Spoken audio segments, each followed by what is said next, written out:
Hi, I'm Liz. And I'm Rhea.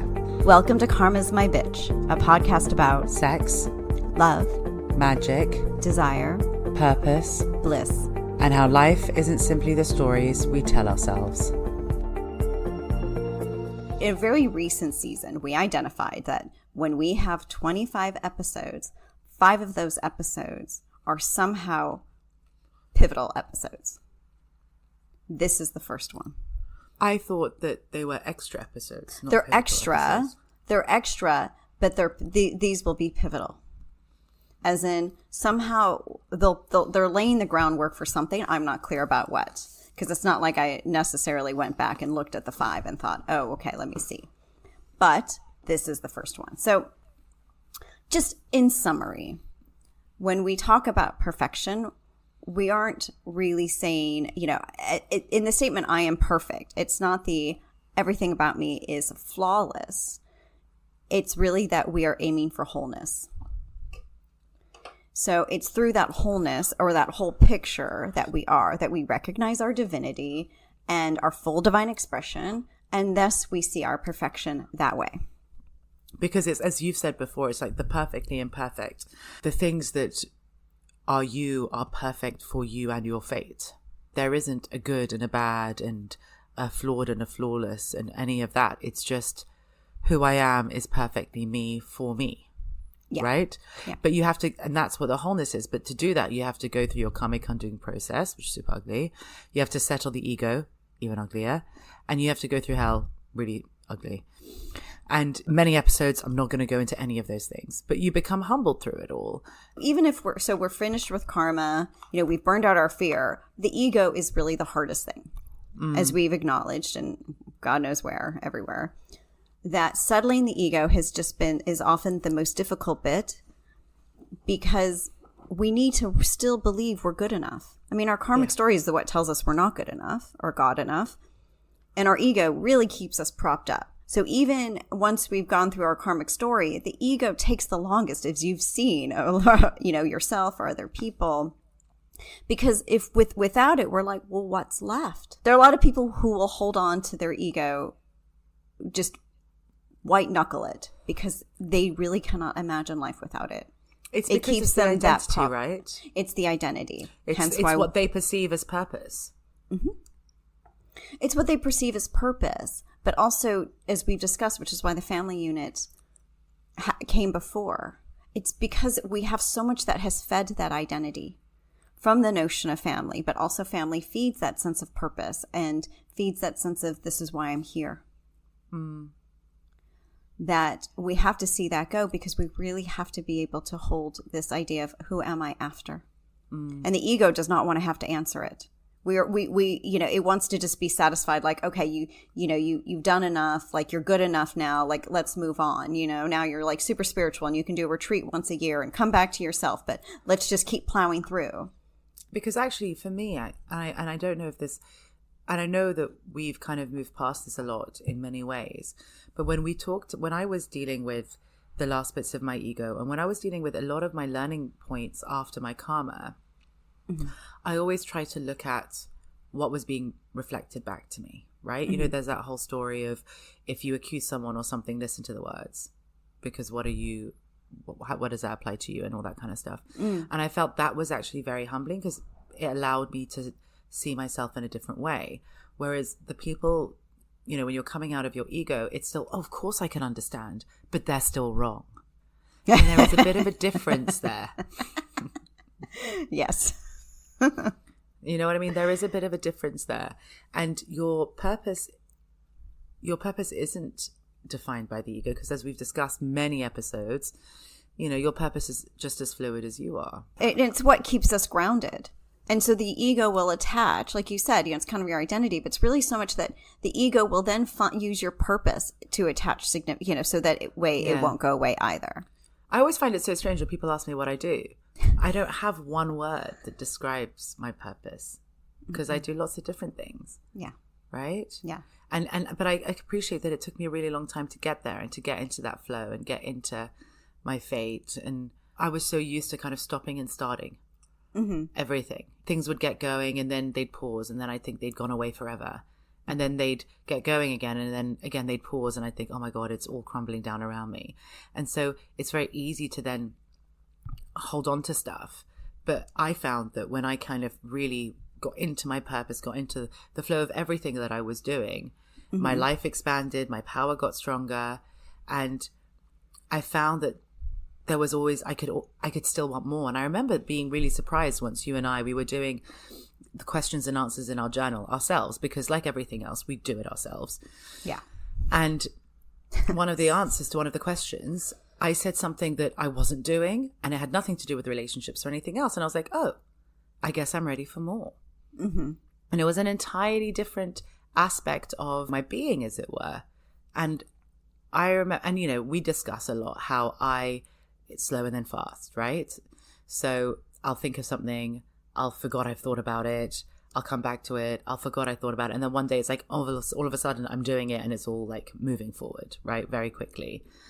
But it's just that idea that the more we tap into that desire for more, and then as you said, that bliss is that more experiences, that it's the ego or any kind of ideas around the ego will hold us back, because it'll stop us from not only asking for more, but see ourselves in different lights. Yes. So that we're not just a writer, we're not just a director, we're not just an author, we're not just a podcaster, but we're also a musician or a painter or whatever it is. And you have to have that fluidity in your identity. Otherwise, you can't go for more, because then you will always be stuck doing what you've always done before. And divine identity is that broad that everything fits under that big umbrella. So it almost doesn't matter anymore. Yeah, it's like as long as I'm doing it and I'm expressing it, it's divine. It doesn't matter. It doesn't matter any of those labels, right? Or any of those actions. And it doesn't matter. But that's why, we joke, we always make that joke about one-trick ponies. But when it comes to bliss, you're really not. And a lot of that desire for more are the early stages of bliss, which is interesting, because as we move in, once we're really into bliss, full stop, like the whole full whatever, that full gamut of bliss, there isn't even more anymore. Because it's everything all at once. Exactly. Shocked that I said that, but yeah. But the past can still haunt you. I get scared that things won't work out, and then they do work out, and then I'm like, oh, phew. Yeah. Oh yeah, it's fine. But it's the memory that really fucks with you. It really does. And so it's not so much a pattern, but we just have these tendencies that have been so wired in that unwiring them is almost impossible to destroy. Which is why experience makes normal is really the only way, right? It is. It really is. It's about layering something on top of that. So it's because the past is much like a phantom limb. You still feel like it's there. It can still feel very real, even if it's been amputated, which is why we don't teach in the early stages, especially as you're going through your karmic undoing process or just after. That's why concepts like detachment don't work, because we're still so attached on, in the deepest layers, there's still something there. And so we can trick ourselves like, oh, this doesn't matter to me anymore. Like, I don't give a fuck and, whatever, I don't care. But deep down, it's still wired in that you will. And somehow there's something's going to trigger, and there's going to be behavior and a tendency that's going to crop up. Which will also surprise you, because you don't see it coming, because you told yourself enough times it was gone. Or the other way, when you wake up one morning and you're like, oh, I really am detached. And then you start thinking, do I even care at all? And then you start panicking that maybe you don't give a shit. When actually you do, you're just detached. Which has definitely been, it happens to me sometimes. I wake up and I'm like, yeah, I'd be okay if I never heard from this person again. And they're like, oh my God, does that mean I hate them? And then I was like, no, I'm just quite detached. You're very funny, because you would put yourself through that, and I would just be like, nah. Yeah, I put myself there's nothing there. You really I panic. Do. I know that we say that we are the sum of our experiences. Do and we? I know that in previous episodes, no, people just in general. Oh, I was going to say, let's not confuse who we are, because we don't say that. No, but people in general say that we are the sum of our experiences. And to some degree or another, the way that in which that is true is that we wouldn't be where we are today if it wasn't for everything that had happened before and all the choices that we made. And that's what consciousness teaches us. Yes. Right? That's how we have forgiveness. That's how we have compassion. That's how we have all those things. Mm-hmm. But I think what we've unwittingly done is conflated that with the past is bound to repeat. Yes. Because we accept our pasts, therefore does it mean that we bring them into our future? And where magic teaches us differently is that you can't create new from old, right? Because you end up, things come out distorted. Yeah, exactly. You really cannot drag the past into the present. And that's the beauty of Bliss, is that once we know that we're very clear that we're on that path, the past is dead. Otherwise, Bliss would not be possible. Like, it would not be enabled. Mm-hmm. So where does all the kind of the rest of our damaged karmic selves go? Well, unfortunately, they don't get absorbed in love's light, as nice as that sounds, right? Like, they become the still remains of our other selves and not our separate selves. Okay, so ourselves in separation. It's interesting. What I was getting was that self, that person we were when we lived in separation, remains energetically tied to the 3D world because 3D still exists, right? Okay, so... No, it makes sense. All right. I wasn't sure if I'd have to, further No, that. but can I tell you why it makes sense? Tell me. Because you might be in 5D, and your existence might be in 5D, and your relationships might be in 5D, but there's someone out there who's still in 3D who knows you as that 3D person who you were. Therefore, you still exist there for them in 3D. Exactly. And your consciousness, your 5D oneness or higher consciousness, whatever you want to call it, is really that framework for that 5D existence of yours. But because you had existed in 3D or in separation, that self also exists. Yeah, it's a bit like when we were talking about siblings in the last episode. Mm-hmm. So if you have a sibling that's stuck in 3D, they know you as your 3D self. Your 3D self still exists for them. Yes. Whether or not it exists for you. Yeah. So even if you don't have karma sourcing your life, or your ego driving it, or your fear propping it up or supporting it, there is a self that had developed in and still remains in 3D. And as a result, remembers 3D. So how do we forget it? I'd really love to not remember all my books. Well, the thing is, we've all read book 1. Leave it there.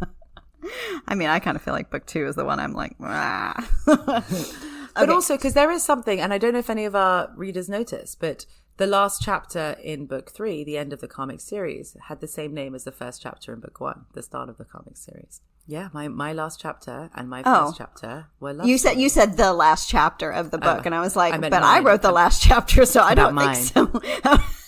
Which is the only one that matters. Obviously. You are nothing if not consistent. Okay, so let's see if we can grasp. I'm not saying we're not incapable of grasping this, but follow along with me as we go through this convoluted journey of this is spiritual how we forget, how we no longer remember our 3D selves. That's not true, actually. It's not about forgetting the self at all. Okay. So hang on to this one, because I kind of feel like when I did this outline, I was like, are we not contradicting ourselves? So I need your brain on top, alive here for this, which is why it's great we're all caffeinated and stuff. We're going through our karmic undoing process and, losing the ego and, dropping the ego, settling the ego and, burning out our fear, whatever you want to call it. We have to leave the 3D self to remember our divine selves. Right? It's the whole piece by piece that you talk about in book 1 or something. That divine self is the self that we forgot when we fell from 5D to 3D, as you talked about. I think it was in book 3, The Fall.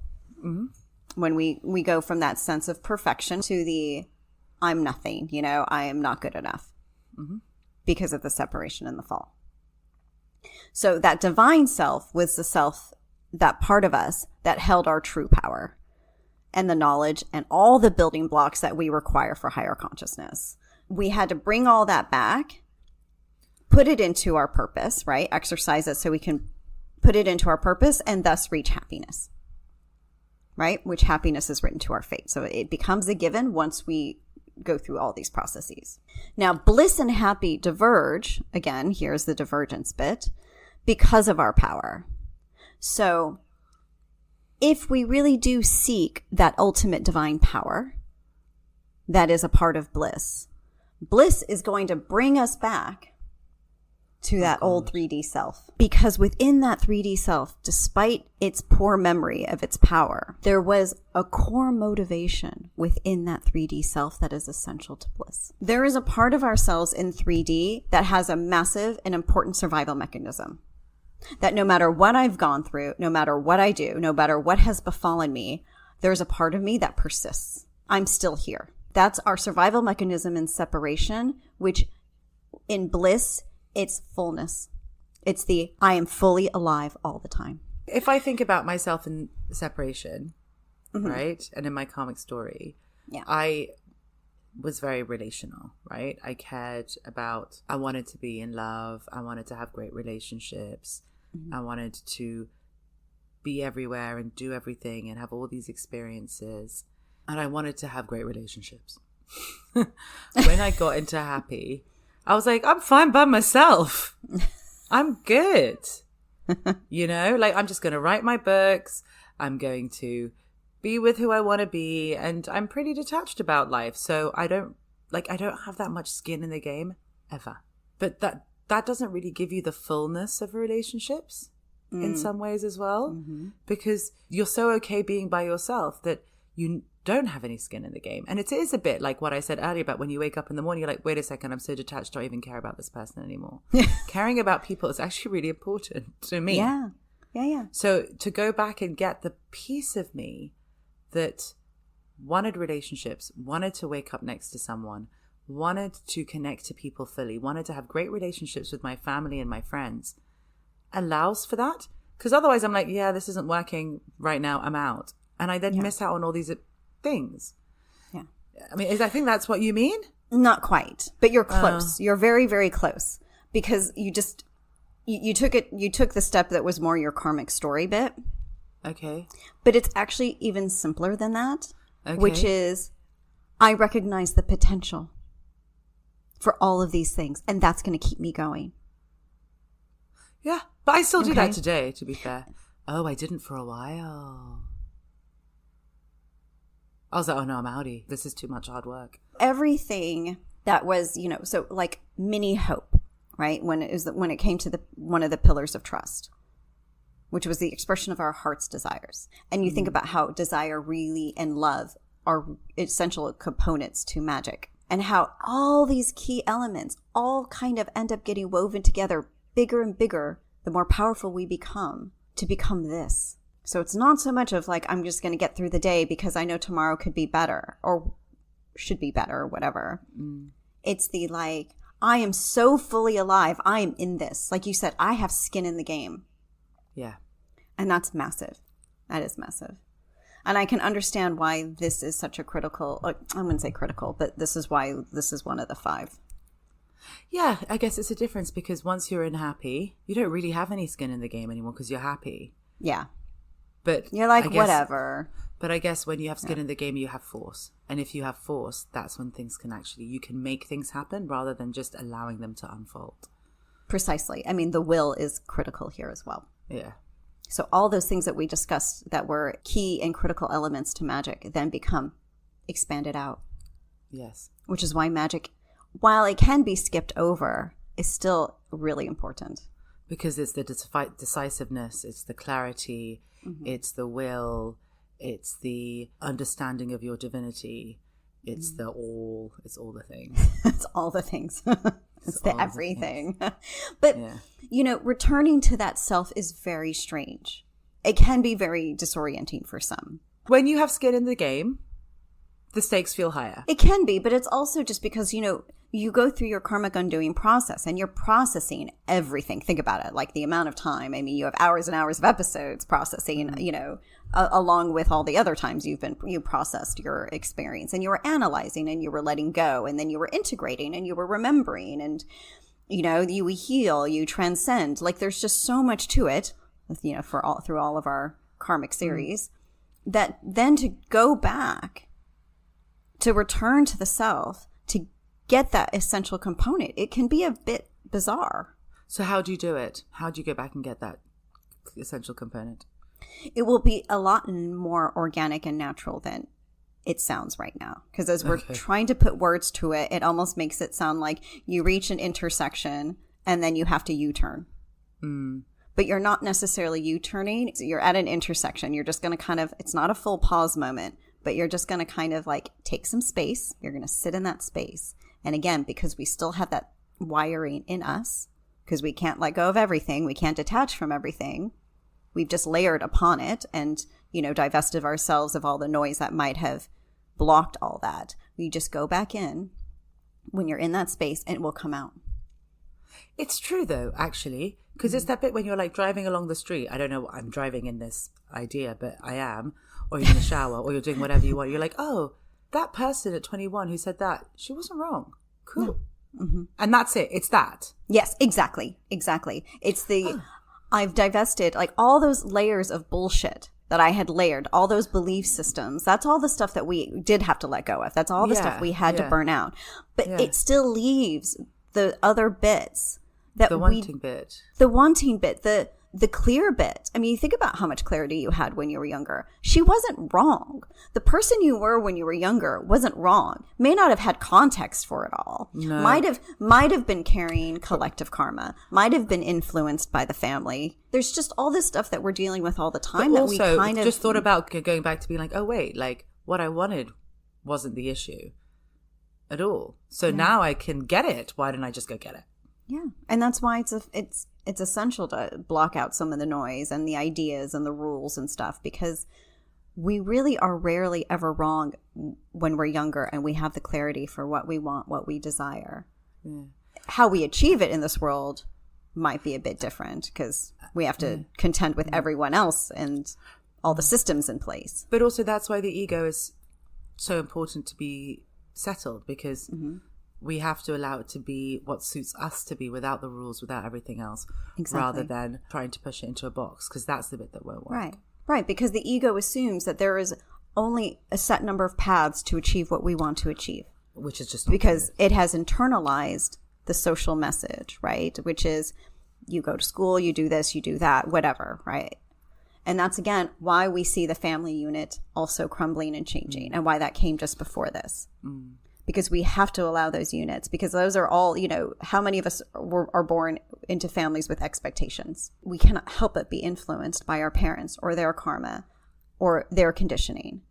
So we're having to release so much of our own conditioning, so much of our own stuff. And the beauty of karma is that it holds all, right? It's big enough that it holds all of that. When we go back, we're recognizing the perfection, how perfect we really were, and beauty and the perfection of our lives, and the whole spiral of time. Because as much as you said the person you were was perhaps a bit misguided, we're still looking at that spiral of time in which that learning took place and the story. And that's what brought you back to your divinity and to the divine. So the answer, it's always been within us. And that whole karmic undoing process and everything is effectively meant to bring us back to ourselves, where the answer has always remained. So it's not so much about forgetting our past selves or remembering that we're divine. It's about remembering the parts of our past selves that matter, and making our dreams come true. Yes. And you do it when it's time for you to do it. As in, it's okay if we do forget that self for a while, because perhaps that's part of our healing, or perhaps that's part of our process to come into remembering, so then we can go back and pick up that one last piece that we need. And do it as suits us, rather than as our karma or our egos would have made us do it otherwise. Precisely, because if we do it consciously, then we know that we're going to make the most of it. This episode is brought to you by Karma Magic Bliss. For more information, resources, and links to our books, check out our website, karmamagicbliss.com, and Karma Magic Bliss across all socials. And if you liked what you heard, please subscribe and leave us a review.